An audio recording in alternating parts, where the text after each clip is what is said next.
오늘 말씀 히브리서 11장 21절 말씀입니다. 히브리서 11장 21절 말씀 같이 한 목소리로 봉독하겠습니다. 믿음으로 야곱은 죽을 때에 요셉의 각 아들에게 축복하고 그 지팡이 머리에 의지하여 경배하였으며, 짧으니까 한 번 더 읽습니다.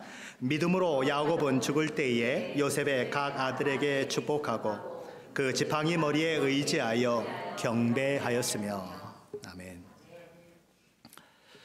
솔로몬은 전도서 7장 2절 말씀에 이렇게 이야기를 하고 있습니다.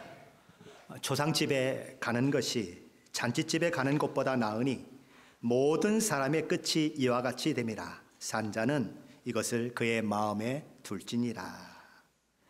즐거움과 기쁨만 찾아서 잔치집에 가지 말고 차라리 초상집을 찾아라.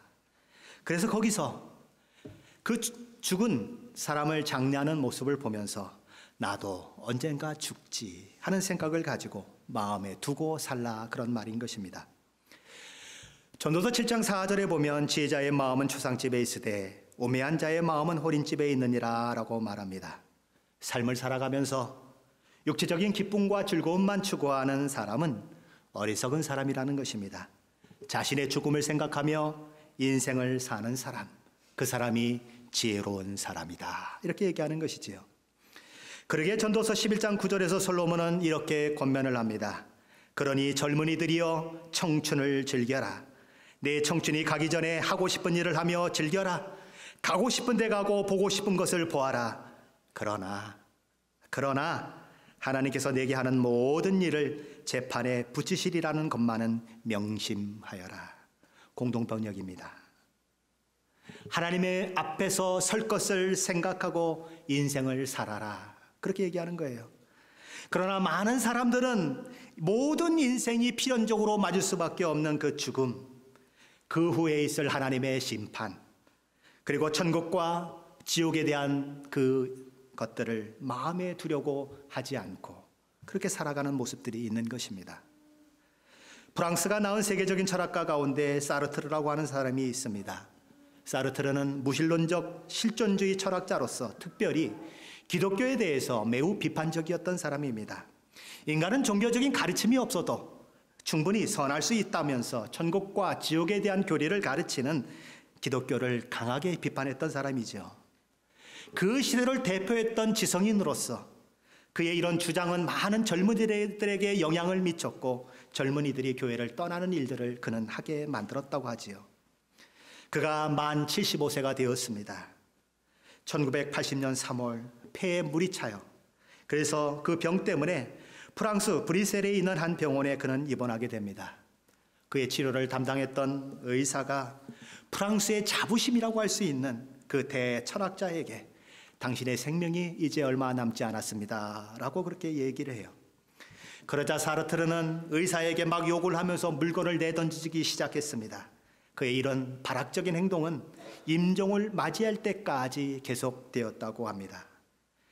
병원청은 인생의 그 놀라운 철학을 정립한 이 노학자가 그렇게 죽음을 맞이하면서 그런 모습을 보일 줄은 전혀 예상하지 못했습니다. 온 철학을 정립했던 그 유명한 사람이었기에, 모든 사람의 존경과 사랑을 받았던 사람이기에 그는 담담하게 그리고 품위 있게 죽음을 맞이할 것이라고 생각했지만 전혀 그렇지 않았던 것입니다. 오히려 사르트르는 보통 사람보다도 더 크게 반항하고 행패를 부림으로 그들의 이런 기대를 크게 빗나가게 했고 그들을 몹시 당황스럽게 만들었습니다. 병원 측에서는 이런 사르트르의 모습이 많은 사람들에게 알려지면 그의 명성에 누가 될까 봐 면회까지도 제한하는 조치를 했다고 그렇게 알려지고 있습니다. 1980년 4월 16일 병원에 입원한 지 약 한 달 만에 이 사르트르는 죽습니다. 사람들은 그가 죽음 앞에서 어떤 모습을 보였는지를 알게 되어 그리고 매우 실망합니다. 이해할 수가 없다는 표정을 짓습니다. 죽는 문제에서도 자유를 찾으라, 그렇게 주창하면서 인간의 선한 의지와 자긍심을 그렇게 수없이 얘기했던 대철학자가 죽음을 앞두고 그랬다는 것이 도무지 이해가 안 되는 것입니다. 프랑스의 한 시방 신문 기자는 이렇게 적고 있습니다. 심판에 하나님을 만날 사실이 사르트르를 공포로 몰아넣어 그로 죽음을 그토록 거부하게 했다. 저와 여러분 가운데 믿음이 언제 필요할까요? 물론 우리 인생의 삶 속에서 구비구비마다 믿음이 필요하지 않는 때는 결단코 없을 것입니다. 그러나 정말 어느 때 어느 순간에 우리의 믿음이 가장 필요할까요? 아마도 죽음을 앞둔 순간이 아닐까 하는 생각을 하게 되는 것입니다. 왜냐하면 죽음 앞에 서면 사람은 진실해져요. 죽음 앞에 서면 사람은 정직하게 자기를 바라보게 됩니다. 죽음 앞에 서면 우리가 참된 믿음을 가지고 인생을 살아왔는지, 우리가 정말 하나님을 믿고 살았는지, 하나님께서 약속하신 천국과 지옥에 대한 약속을 정말로 신뢰하고 있는지, 그것이 밝히 드러나게 되는 것입니다. 당대 최고의 지성인이여 모든 사람의 존경과 사랑을 한 몸에 받았던 사르트르는 살아생전 그 믿음을 가지지 못했기 때문에 두려움과 공포 속에 죽음을 맞이했어요. 그러나 평범한 인생을 살면서 이름 석자 하나 아무도 알아주는 사람 없어도, 사람들이 아무것도 이룬 것이 없는 것처럼 정말 이루어낸 것이 아무것도 없는 평범한 그리스도인들, 그들의 죽음을 바라보면 너무도 평안하고 너무도 평화로울 때가 얼마나 많은지 모르는 것입니다. 이들은 죽음의 순간에도 하나님을 찬양해요. 하늘 가는 밝은 길이 내 앞에 있으니 슬픈 일을 많이 보고 늘 고생하여도 하늘 영광 밝음이 얻은 군을 해치니 예수 공로 의지하여 항상 빛을 보도다. 찬송하며 그들은 죽어가요. 믿음으로 죽는 모습인 것입니다. 오늘 본문은 이렇게 시작이 되고 있습니다. 믿음으로 야곱은 죽을 때에, 믿음으로 야곱은 죽을 때에. 야곱은 죽은 줄로 알았던 요셉이 애굽의 총리가 되었다는 소식을 듣고 130세에 온 가족을 이끌고 애굽에 도착합니다. 바로가 묻습니다. 영감님, 연세가 어찌 되시오? 야곱이 대답합니다. 나그네처럼 살아온 세월이 130년이 되었습니다. 내 조상들의 나그네 생활에 비하면 내 나이가 얼마 되지 않지만 정말 고달픈 세월을 보냈습니다. 우리 성경은 험악한 세월을 보냈다, 그렇게 해석을 하고 있지요. 그렇게 번역을 하고 있지요. 야곱이 살아온 나그네 그 삶은 마치 바다를 향해 하는 그 삶과 같았어요. 때로는 막 폭풍우가 몰아칩니다. 때로는 아무것도 보이지 않아요. 어둠이 계속되고 살 소망마저 잃어버린 것 같은 그런 상황을 그는 만나기도 했습니다. 야곱의 고백처럼 나는 정말 고달픈 세월을 보냈습니다 라고 고백했던 야곱의 고백처럼 그의 인생은 그랬어요. 야곱이라고 하는 이름의 의미는 발꿈치를 잡았다고 하는 이름의 의미를 가지고 있습니다. 야곱, 그는 모든 것을 자신의 손으로 움켜쥐려고 노력했던 사람입니다. 어머니 리브가를 통해서 큰 자가 어린 자를 섬기리라고 한 하나님의 약속이 있었음에도 불구하고 하나님의 약속조차도 그는 자기의 힘으로, 자기의 능력으로 취하여 내려고 했어요. 어느 날은 그는 부엌에서 팥죽을 끓이고 있었습니다. 형이 사냥해서 돌아오지요. 야, 배고파 죽겠다. 너 그 먹을 건 나 좀 줘라. 배고파? 정말 배고파. 미칠도록 배고파. 그럼 형의 장자권을 나한테 팔 수 있겠어? 내가 듬뿍 팥죽을 줄게. 야, 그까지 장자권이 무슨 소용이 있어? 그래서 애소와 흥정을 하고 장자권을 양도받은 사람이 야곱이었지요. 어머니의 권유가 있기도 했지만 장자인 에서처럼 분장을 하고 눈이 멀어 한치 앞을 볼 수 없었던 아버지 이삭을 속이면서까지 기어코 축복을 내 것으로 만들어내겠다고 했던 사람, 그 사람이 바로 야곱인 것입니다. 야곱은 허물 많고 결점이 많은 사람이고 욕심이 많은 사람이고 하나님의 축복마저도 자신의 힘으로 쟁취해내기 위해서 불법적인 방법을 마다하지 않았던 그런 사람이에요. 그런 야곱을 두고 그가 정말 믿음으로 살았다고 이야기할 수 있을까요? 그런데 성경은 그 야곱을 믿음의 사람으로 소개하고 있습니다. 아니, 야곱이 어떻게, 그런 속임에 능한 야곱이 어떻게 믿음의 사람이 될 수 있어요? 많은 사람들은 질문을 합니다. 야곱이 믿음의 사람이라고 성경이 말씀하고 있는 이유는 그가 하나님의 약속을 극히 소중하게 여기는 사람이었기 때문에 그렇습니다. 에서는 남자다운 사람이었어요. 아버지에게 효도하는 사람이었어요. 세상 사람이 보면 호탕한 사람이었어요. 멋진 사람이었어요. 그러나 그는 배고플 때에 장자의 고난이 무슨 대순하냐고 팥죽 한 그릇에 장자권을 넘긴 어리석은 사람이에요. 그러나 야곱은 어떻습니까? 그 장자권을 아주 소중히 여겼던 사람이에요. 비록 아버지를 속인 그것은 잘못한 일이었지만 그는 아버지를 통해서 주어진 하나님의 축복에 온 마음을 쏟았던 사람이에요. 하나님께서 리브가에게 두 국민이 내 태중에 있구나, 두 민족이 내 복중에서부터 나누이리라, 이 족속이 저 족속보다 강하게 고 큰 자가 어린 자를 섬기리라고 하는 그 약속의 말씀이 자기 것이라고 하는 그것을 생각하며 그는 그것을 너무나 소중히 여기는 삶을 살았다는 것입니다. 인간적으로 보면 너무 못났어요. 인간적으로 보면 너무 욕심이 많아요. 인간적으로 보면 너무 실수투성이에요. 그러나 하나님께서는 야곱을 믿음의 사람이다 부르고 있어요. 오늘을 살고 있는 이 시대를 바라보면 교회 밖에 있는 사람들이 우리보다 얼마나 더 멋진지 몰라요. 교회 밖에 있는 사람들이 우리보다 더 정말 귀해 보이고 그럴 때가 얼마나 많은지 몰라요. 그런데 하나님은 그들을 믿음의 사람이라고 얘기하지 아니하고 교회 안에 앉아 있으면서도 부족하고 교회 안에 앉아 있으면서도 속이고 교회 안에 앉아 있으면서도 믿음의 사람처럼 보이지 않는 우리를 믿음의 사람이라고 불러요. 세상 사람들은 너무 뛰어나고 너무 멋지지만 죄 허물로 죽은 예수 그리스도를 그 마음에 받아들이지 않아요. 당신은 죄인입니다. 그러므로 예수 믿어야 한다고 우리가 만일 말이라도 하려고 치면 눈을 부릅뜨고 우리를 잡아먹으려고 해요. 야, 니네들이 나보다 잘난 게 뭐가 있냐? 너 교회에 있는 사람들 한번 다 부르고 한번 나와보라고 그래. 나만큼 도덕적인 사람이 어디 있어? 나만큼 남 잘 도와주고 나만큼 다른 사람들의 말에 기울이는 사람이 누가 있어? 나와보라 그래. 큰 소리를 치지요. 마치 에서와 같은 인생인 것입니다. 세상은 에서들로 넘쳐나요.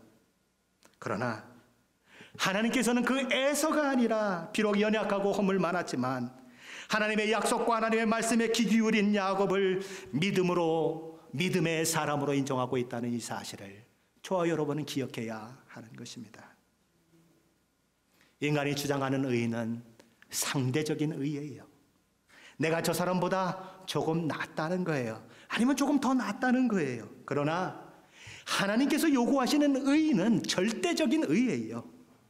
한 점의 흠도 없는 하나님 앞에 그러므로 의롭다 할 존재는 아무도 없는 거예요. 사도 요한은 요한일서 1장 8절에서 만일 우리가 죄가 없다고 말하면 스스로 속이고 또 진리가 우리 속에 있지 아니할 것이라고 말씀합니다. 그리고 10절에서는 만일 우리가 범죄하지 아니하였다 하면 하나님을 거짓말하는 이로 만드는 것이라고 선언해요. 우리가 의롭게 되는 것은, 우리가 의롭다고 인정받는 것은 우리의 행위의 결과가 아니라는 것입니다. 아무리 선한 일을 많이 하고 아무리 착한 일을 많이 해도, 의로운 일을 많이 했고 착한 일을 많이 했다고 그를 죄 없는 사람이라고 인정할 수는 없는 거예요. 조금 낫겠지요. 상대적으로 조금 낫겠지요. 그러나 절대적인 하나님의 의 앞에 서면 할 말이 없어지는 거예요. 그러므로 행위를 가지고 하나님 앞에 의롭다함을 입을 수 있는 사람은 아무도 없는 것입니다. 그래서 예수 그리스도는 그 일 때문에 십자가에 달려 돌아가셨고 그것을 믿는 자에게 의롭게 되는 그 놀라운 은혜를 허락하시는 것이지요. 오늘 21절 말씀 다시 한번 읽어보십시다.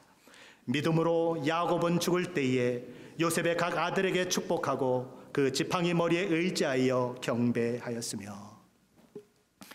창세기 48장에 가면 아버지 야곱이 돌아가실 때가 되었다는 소식을 요셉이 듣고 애굽의 총리로서 바쁜 시간을 보냈던 이 요셉이 두 아들 므낫세와 에브라임을 데리고 아버지 야곱을 찾아옵니다.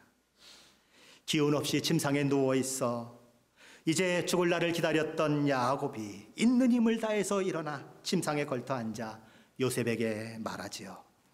이전에 가나안 땅 루스에서, 여기 루스는 야곱이 도망가다가 하나님을 만나고 그곳을 베델이라고 고쳐서 불렀던 지역을 말하는 것입니다. 이전에 가나안 땅 루스에서 전능하신 하나님이 내게 나타나사 복을 주시며 내게 이르시되 내가 너로 생육하고 번성하게 하여 내게서 많은 백성이 나게 하고 내가 이 땅을 내 후손에게 주어 영원한 소유가 되게 하리라 하셨느니라. 내가 애굽으로 와서 내게 이르기 전에 애굽에서 내게 낳은 두 아들 에브라임과 므낫세는 내 것이라.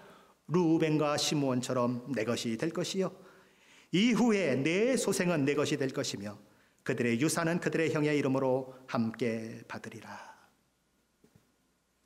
지금 요셉의 두 아들은 정통 유대인의 혈통이 아닙니다. 혼혈아예요.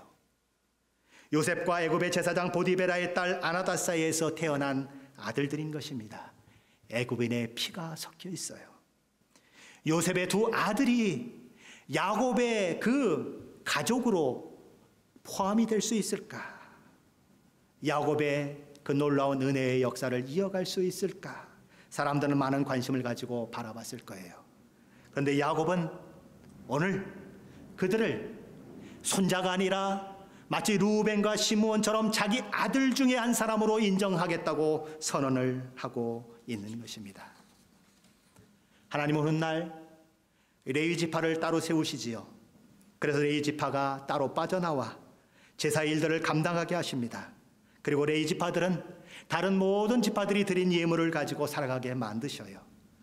그래서 레위 지파에게는 실질적인 그들의 땅이 허락되지 않습니다. 레위 지파가 제외되고 나면 11지파가 남게 되지요. 그런데 그 11지파 중에 하나가 어느 지파냐 하면 요셉 지파입니다. 그런데 지금 요셉 대신에 므낫세와 에브라임을 자기 아들들 가운데 넣겠다고 야곱이 얘기하는 것입니다. 그러니까 요셉이 빠지고 두 아들이 들어가니까 몇 지파가 되죠? 12지파가 되는 거예요. 레위 지파는 따로 있고 12지파가 또 만들어지는 것입니다. 이 얘기는 무슨 얘기냐 하면 요셉에게 다른 사람들에게는 한 몫밖에 주지 않았지만 요셉에게는 두 몫을 주겠다는 거예요. 그렇죠? 왜냐하면 두 지파의 몫을 차지했기 때문에 그런 거지요.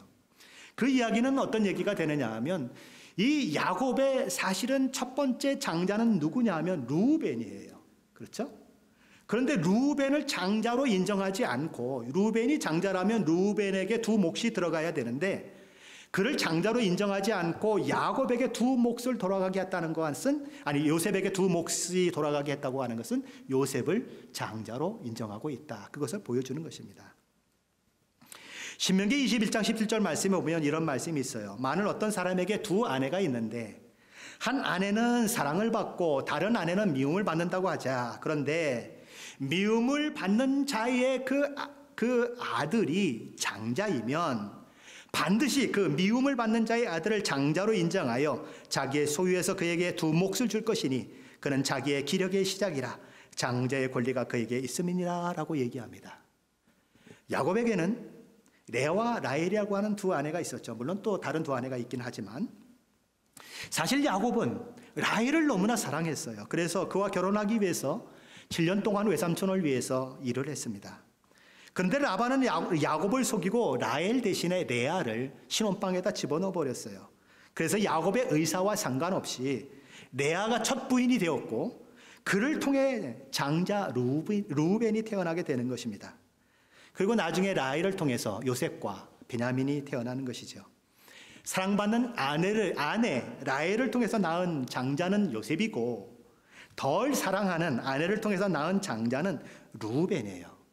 그런데 루벤이 실질적으로 장자였지만 장자의 권리가 빼앗겨집니다. 왜 그러냐 하면 그 장자인 루벤이 소모 빌하와 통관을 했기 때문에 그래요. 그래서 장자권이 요셉에게 넘어가는 것입니다. 역대 5장 1절은 그것을 이렇게 얘기해요. 이스라엘의 장자 루벤의 아들들은 이러하니라. 루벤은 장자라도 그의 아버지의 침상을 더럽혔으므로 장자의 명분이 이스라엘의 아들 요셉의 자손에게 돌아가서 족보에 장자의 명분대로 기록되지 못하였느니라. 라반은 야곱의 아내 될 사람을 라헬에서 레아로 바꿔치기 했어요. 그런데 하나님께서는 야곱이 원래 원했던 대로 자기가 사랑하는 라헬의 아들 요셉을 장자로 세우게 하시는 겁니다. 놀라운 하나님의 섭리인 거지요. 야곱은 그 하나님의 섭리에 따라서 므낫세와 에브라임이 자기의 그 아들들과 같이 기업을 얻게 될 것이라고 선언하고 있는 것입니다. 이제 야곱은 요셉에게 말합니다. 내 두 아들을 내게로 이끌어와라. 내가 축복하겠다. 두 손자가 가까이 나옵니다. 야곱은 감격에 겨워서 두 손으로 그들을 안고 입을 맞추고 이야기합니다. 요셉아, 내가 내 얼굴을 보리라고는 생각도 못했었는데 내 자손까지도 보게 되는구나. 야곱은 지금 자기 아버지 이삭처럼 눈이 보이지 않아요. 앞을 볼 수가 없어요.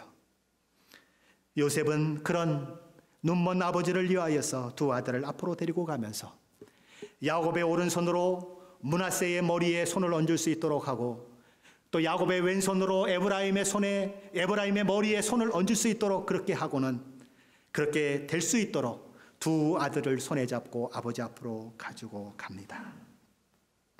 요셉이 그렇게 한 이유는 장자인 므낫세에게 더 큰 복을 받게 하려고 그렇게 데리고 간 거예요. 그런데 이 야곱이 두 아들을 축복하는데 손을 이렇게 엇갈리는 겁니다. 그러니까 어떻게 됩니까? 오른손을 얹어야 할 므낫세에게는 왼손이 얹어지고 왼손이 얹어져야 할 이 에브라임에게는 오른손이 얹어지게 되는 거죠. 그러면서 야곱은 말합니다. 내 조부 아브라함과 아버지 이삭에 섬기던 하나님, 나의 출생으로부터 지금까지 나를 기르신 하나님, 나를 모든 환난에서 건지신 여호와의 사자께서 이 아이들에게 복을 주시오며 내 이름과 내 조상 아브라함과 이삭의 이름으로 칭하게 하시오며 이들이 세상에서 번식되게 하시기를 원하나이다. 야곱은 나면서부터 죽을 때까지 자기 전 생애를 사는 동안 이 세상에 필요한 모든 것을 부단히 공급해 주신 하나님의 그 섭리를 기억하면서 나를 기르신 하나님이라고 말하며 하나님을 높이며 하나님 앞에 감사하고 있습니다. 야곱은 형 에서의 장자권을 양도받고 축복을 강탈함으로써 모든 복을 누리게 될 것이라고 생각했어요. 그러나 야곱은 사실상 이삭으로부터 아무것도 얻어내지 못해요. 아무런 유산도 받지 못합니다. 왜냐하면 에서가 죽이려고 했기 때문에 급히 도망쳐야 했기 때문에 그래요. 그런 도망자가 되었지요. 자신의 그 미래가 어떻게 될는지 그는 알 수 없는 도망자의 신세가 되어 나의 먹고 입는 것이 해결이 될는지 안전하게 다시 내가 집으로 돌아올는지 착잡한 마음과 두려운 마음으로 그는 도망가는 것입니다. 고민스러운 거지요. 야곱은 도망치다가 루스라고 하는 곳에서 돌을 베개고 노숙을 합니다. 그때 꿈속에서 하나님이 나타나셔서 이렇게 말씀하시죠. 야곱아, 내가 누워있는 땅을 내가 너와 네 자손에게 주리라. 땅의 모든 족속이 너와 네 자손으로 말미암아 복을 받으리라. 내가 너와 함께해서 내가 어디로 가든지 너를 지키며 너를 이끌어 이 땅으로 돌아오게 할지라. 내가 내게 허락한 것을 다 이루기까지 너를 떠나지 아니하리라. 야곱은 기대하지 않았는데 하나님은 찾아오셔서 말씀하시는 거예요. 야곱이 말하죠. 하나님이 나와 함께 계셔서 내가 가는 이 길에서 나를 지키시고 먹을 떡과 입을 옷을 주시어 내가 평안히 아버지 집으로 돌아오게 하시오면 여호와께서 나의 하나님이 되실 것이요 내가 세운 이 돌이 하나님의 집이 될 것이요 내가 하나님께 모든 것에서 10분의 1을 드리겠나이다. 야곱의 고백을 한번 살펴보십시오. 뭐라고 얘기합니까? 나를 지키시고 먹을 떡을 주시고 입을 옷을 주시고 나를 평안히 돌아오게 하시면, 이렇게 하나님 앞에 기도하고 있어요. 먹을 것, 입을 것, 안전이 보장이 될는지 다시 돌아오게 될는지 야곱의 고민인 것입니다. 그가 얼마나 어려운 가운데 있었는지, 어려운 형편 가운데 있었는지 그의 기도를 통해서 우리는 알 수가 있는 것입니다. 그렇게 야곱은 도망자가 되어 라반의 집에 도착하지요. 그러나 외삼촌 라반은 야곱보다 한참 고수였어요. 형을 속이고 그랬던 야곱은 외삼촌 라반에게 번번이 속아요. 라반은 본래 야곱에게 약속했던 나귀를 바꿔치기를 하지 않나 야곱에게 주기로 약속했던 품삯을 10번이나 번역시켜서 10번이나 변경해서 야곱에게 손해가 가도록 만들어버려요. 그런 이유로 외삼촌 라반을 위해서, 또 라헬과 레아를 아내로 맞이하기 위해서 무려 14년을 열심히 일했지만 두 아내 이외에는 야곱에게는 아무것도 가진 게 없었어요. 나는 언제나 내 집을 세우리이까, 그런 고백을 할 수밖에 없는 한숨이 야곱 가운데 있었다고요. 그래서 라반에게 얘기를 하지요. 우리 6년 동안 다시 계약을 하십시다. 그때 나는 6년 동안 내 집을 위한 그런 소유를 얻기를 원합니다. 그러지요. 이 6년의 기간 동안 하나님께서는 야곱을 축복해 주세요. 많은 가축을 가지게 만드시러 주십니다.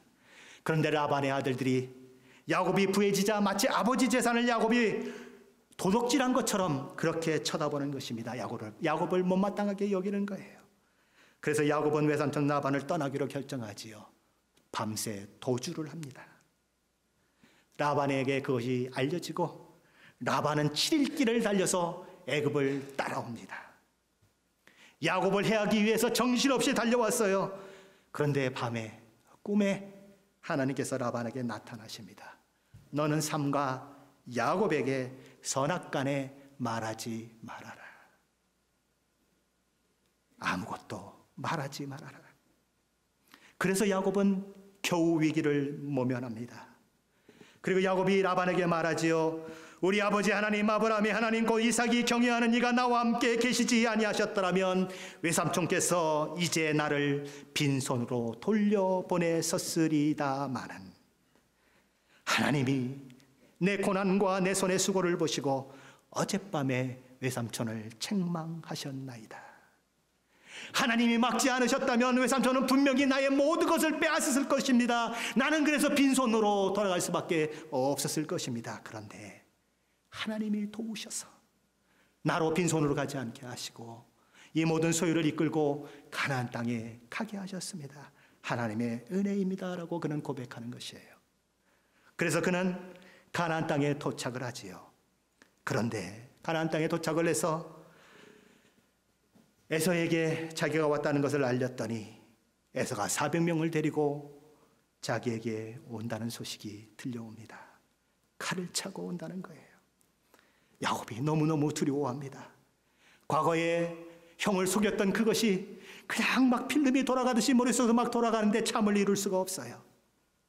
자기 소유와 자기 부인들과 자기 종들을 다 야복강을 건너게 하고 그는 홀로 남아 있습니다. 그런데 어떤 한 사람이 그 앞에 나타나는 거예요. 하나님의 사자였지요. 야곱은 그를 붙들고 씨름을 합니다. 밤새도록 씨름을 해요. 그래서 하나님의 사자가 야곱에게 말하지요. 야야야, 날 샌다. 나 놔줘라. 그러나 야곱은 놓지 않습니다. 축복하기 전에는 못 놓습니다. 그래서 하나님의 사자는 야곱에게 축복해요. 내 이름을 오늘부터 이스라엘이라 하리라. 그리고 야곱을 이스라엘로 만드시는 것입니다. 야곱이 하나님의 사자를 찾은 것이 아니에요. 야곱은 근심하고 두려워하고 있는데 갑자기 하나님의 사자가 그 앞에 나타났어요. 날이 샌다, 나 갈련다. 하지만 그 사자의 속마음 그게 아니에요. 끝까지 붙들어라. 내가 너의 축복의 근원이다. 하나님을 붙들어야 내가 산다. 붙들려 주는 거예요. 세상에 하나님의 사자가 어찌 사람에게 질 수가 있겠어요? 절대 질 수가 없지요. 져주는 거예요. 져주고는 내 이름이 이스라엘이다. 하나님이 너한테 졌다. 하나님이 너한테 졌다. 그러시는 거예요.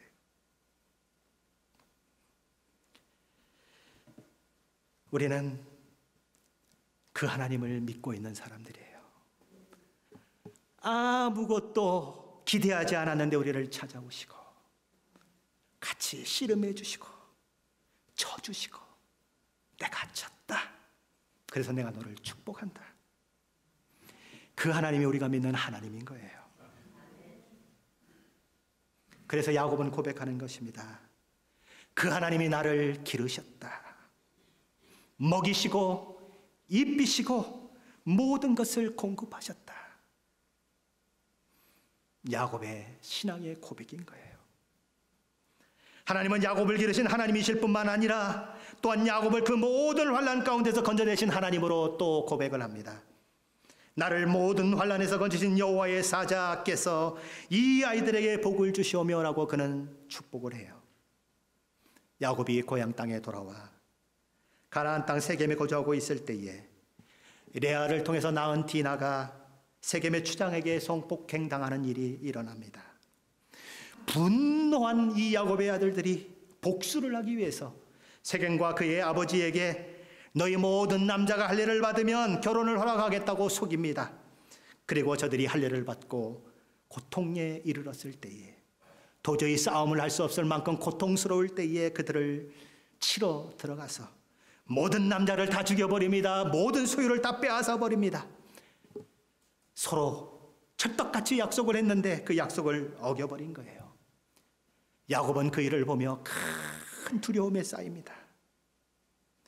딸 디나가 성폭행을 당하는 일들만 해도 너무 가슴 아픈 일이에요.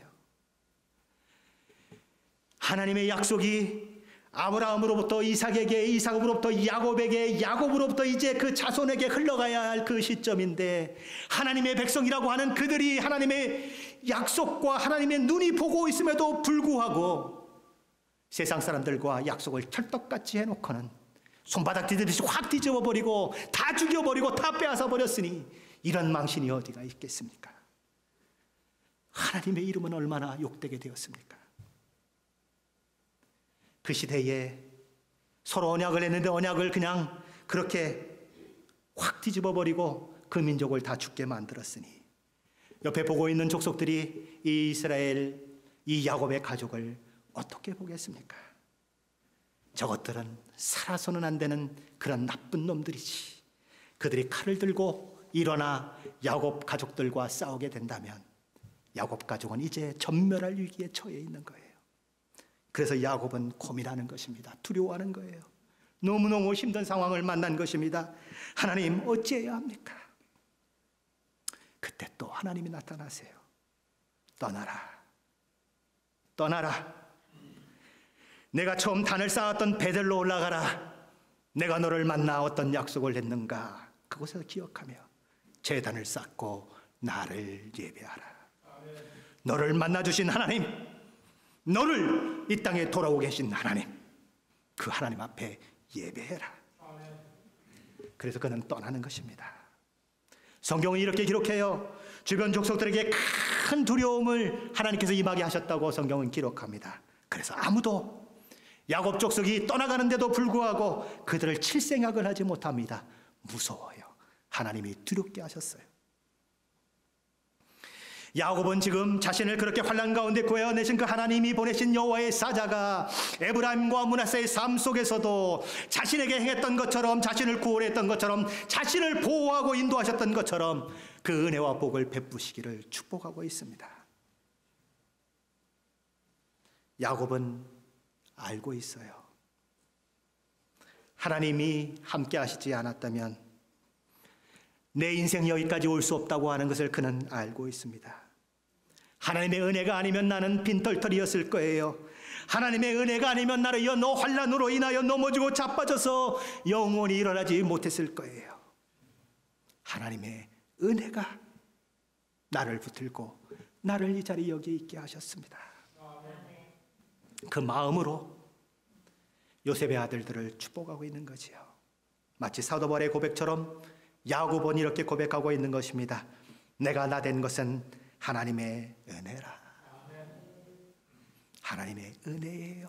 야곱은 고백하는 겁니다. 우리 주님도 이렇게 말씀하셨습니다. 나를 떠나서는 너희가 아무것도 할 수 없습니다. 야곱처럼 움켜쥐고 싶으십니까? 야곱처럼 취하고 싶으십니까? 아니에요. 하나님의 은혜가 아니면 아무것도 건질 수가 없어요. 그것을 아는 사람은 복된 사람이고 그것을 아는 사람은 믿음의 사람이에요. 오늘 본문은 야곱이 그런 이야기를 하며 요셉의 각아들들을 축복하면서 그뿐만 아니라 그 지팡이 머리에 의지하여 경배하였다고 말씀합니다.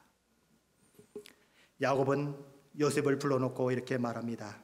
내가 죽거든 여기 애굽에 묻지 말고 우리 할아버지 아브라함, 우리 할머니 사라, 그리고 우리 아버지 이삭과 우리 어머니 리브가가 묻혔고 내 아내 레아가 묻힌 햇사람의 막벨라굴에 나를 묻어다오.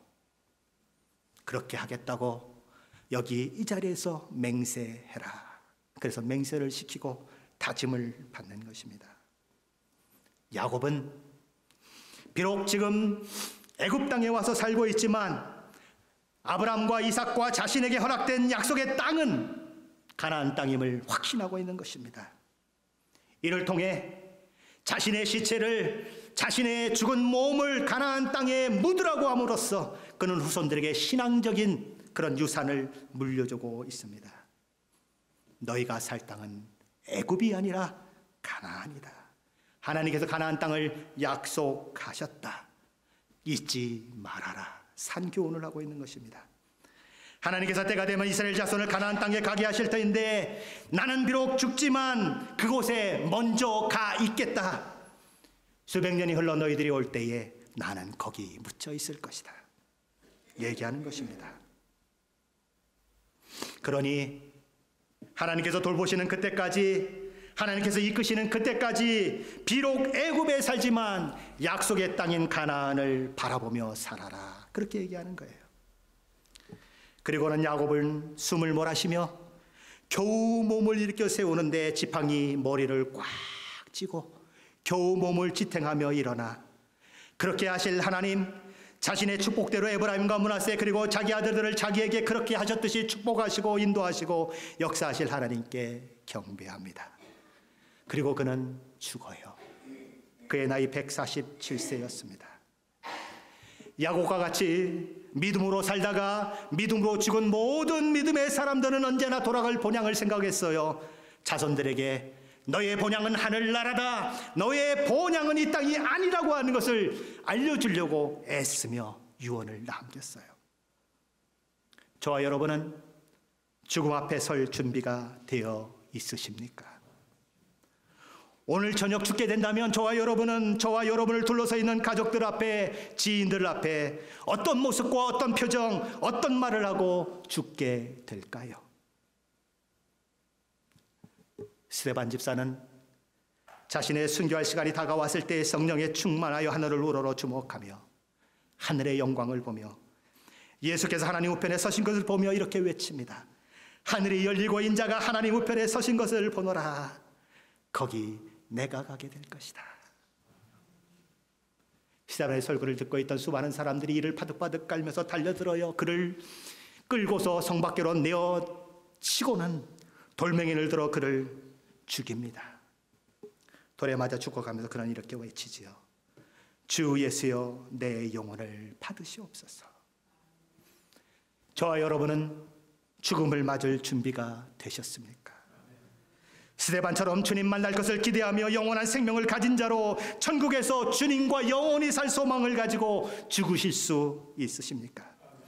야곱처럼 자녀들에게 나를 이끄신 그 하나님을, 그분을 잊지 말아라. 하나님께서 내 인생을 이끌어 오셨듯이 너의 인생도 이끌어 가실 것이니 내 아들아, 내 딸아, 이 땅이 너의 최종적인 땅이 아니니라. 하나님께서 약속하신 하나님 나라가 너희가 있어야 할 영원한 곳이니라. 그런 유언을 남기고 죽으실 수 있으십니까? 얘들아, 내가 믿음으로 살아보니까 무엇을 먹을까, 무엇을 마실까, 무엇을 입을까 염려하다가 세월 다 낭비하는 것 그것처럼 어리석은 것이 없더라. 너는 먼저 그의 나라와 그의 의를 구하며 살아라. 당부하며 죽어가실 수 있으시겠습니까? 얘들아, 내가 죽거든 내 묘비에 이렇게 써다오. 하나님의 나라를 소망하며 일생을 살다가 하나님 나라에 입성한 누구누구 여기 잠들다. 아무것도 쓰지 말아라. 다만 하나님 나라를 소망하다가 하나님 나라에 입성한 누구누구 여기 잠들었다고 기록해 다오. 그리고 너도 죽을 때가 되거든.